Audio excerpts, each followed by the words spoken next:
Imagine it. The year is 1850. Robert McClure successfully makes a Northwest Passage. Nathaniel Hawthorne writes The Scarlet Letter. A Scottish explorer reaches Australia. Rangoon, Burma is destroyed by fire. Stateside, the National Women's Rights Convention takes place in Massachusetts. A German-language newspaper starts being published every day in New York City. The University of Utah opens in Salt Lake City. 1 year after the gas mask is patented in Kentucky, an apparatus is added to it for breathing. The third and fourth Great Fire of San Francisco happens. At the same time, San Francisco and Los Angeles become cities. The U.S. Navy abolishes flogging as a punishment, and very unexpectedly, the very last Whig president is inaugurated.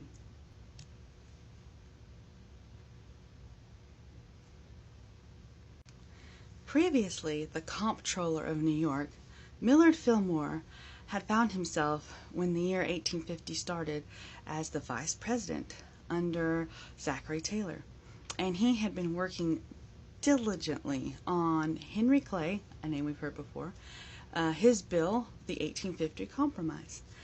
And when Zachary Taylor passed away unexpectedly, this elevated the vice president to be President Fillmore. And when that happened, due to how people felt he was going to sway, because as a Whig, if you remember, Zachary Taylor was a Whig as well, but he didn't really let politics and parties get in the way of how he wanted to run things.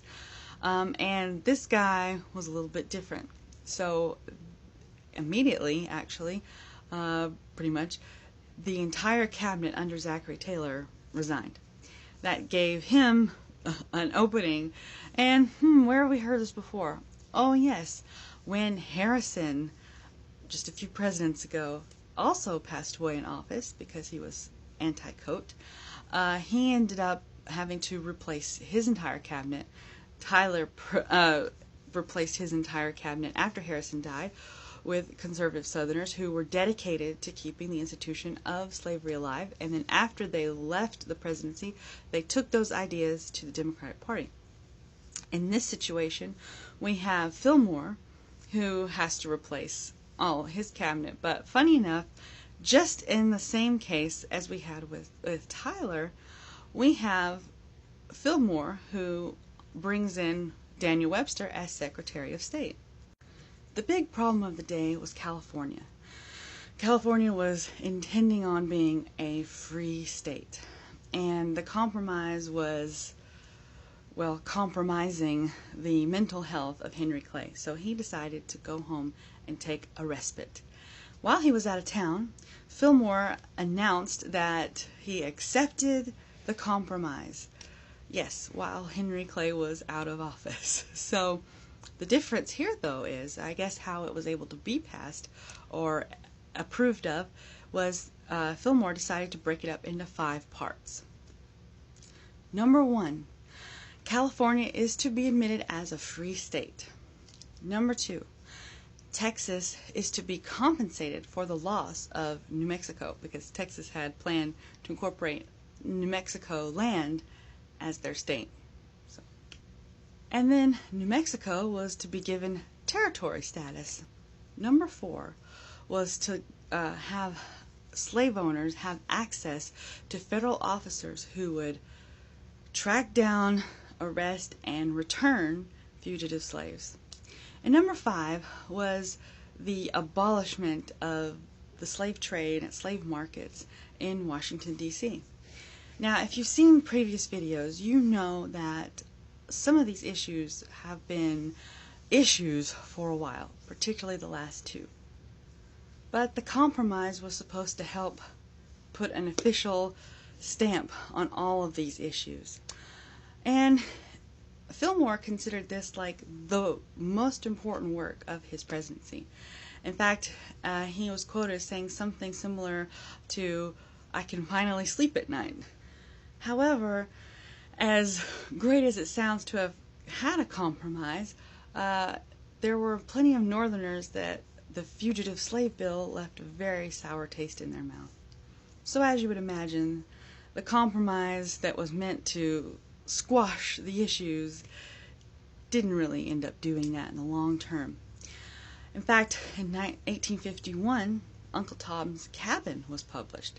And if you haven't read it or don't know about it, feel free to look it up. But essentially, it gives an entirely new perspective to slavery. And in fact, many might argue that it helped fuel the flames towards an eventual civil war, because not many people really realized how harsh the conditions could be as a slave and what it was really like. And this novel really gave insight. Funny enough, this is the same year that Moby Dick was published. On a lighter note, there actually were some positive non-slave related points of progress. For example, we signed a treaty, a commercial treaty with El Salvador, and a 3-cent coin, the smallest coin in weight ever, was made at this time. It was mostly used for postage. But then, right before the end of this term, Henry Clay and Daniel Webster both passed away, permanently ending party. And while the party may have been over, his political career wasn't.